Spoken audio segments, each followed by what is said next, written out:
Hello दोस्तों, आपका स्वागत है मेरे यूट्यूब चैनल इलेक्ट्रिकल जोन में।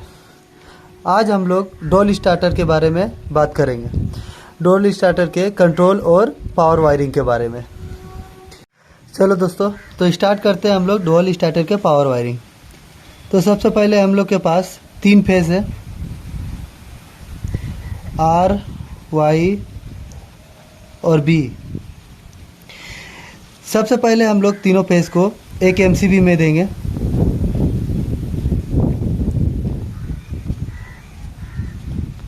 थ्री पोल एमसीबी में, ये हमारा एमसीबी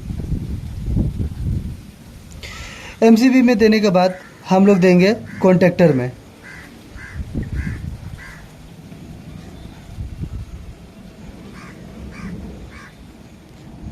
ये हमारा पावर कॉन्टेक्टर,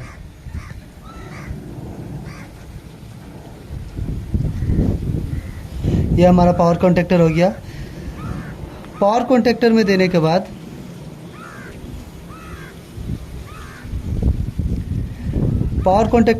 बाद हम लोग का थर्मल ओवरलोड रिले में जाएगा।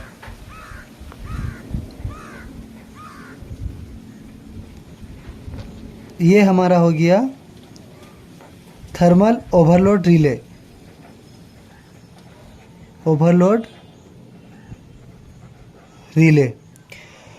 में जाने के बाद उसके बाद हम लोग का ये जाएगा डायरेक्ट मोटर में।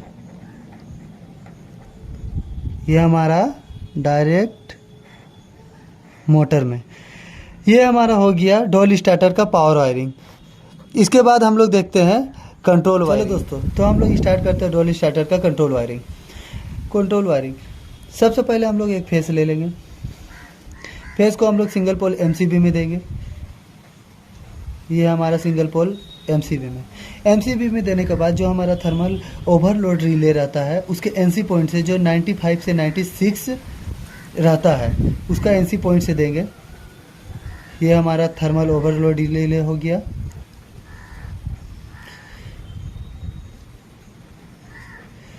उसका एनसी पॉइंट से देने के बाद जो इसका एनसी पॉइंट 95 से 96 रहता है, इसका एनसी पॉइंट में देने के बाद हम लोग एनसी पुश बटन में, जो कि स्टॉप पुश बटन है, ये हमारा एनसी पुश बटन हो गया।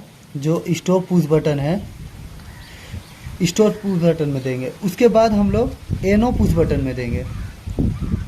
ये हमारा हो गया एनो, जो कि स्टार्ट पुश बटन है। स्टार्ट पुश बटन के देने के बाद हम लोग का जो कॉन्टेक्टर है उसके अंदर जो कोयल है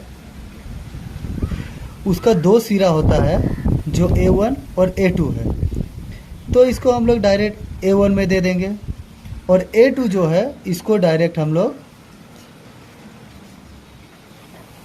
न्यूट्रल दे देंगे। तब ये हमारा कंट्रोल वायरिंग कंप्लीट हो गया डोल स्टार्टर का।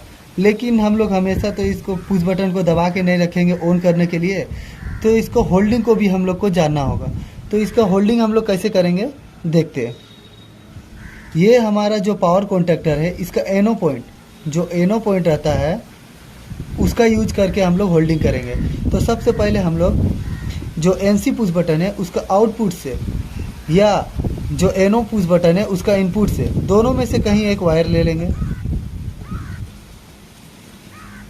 वायर सबसे पहले हम लोग जो पावर कॉन्टेक्टर है उसका कोई भी एनो पॉइंट का कोई भी साइड में एक साइड दे देंगे। तो ये समझ लीजिए यहाँ दे दिए इसको, और दूसरा जो साइड है ये A1 का कोयल में जाएगा।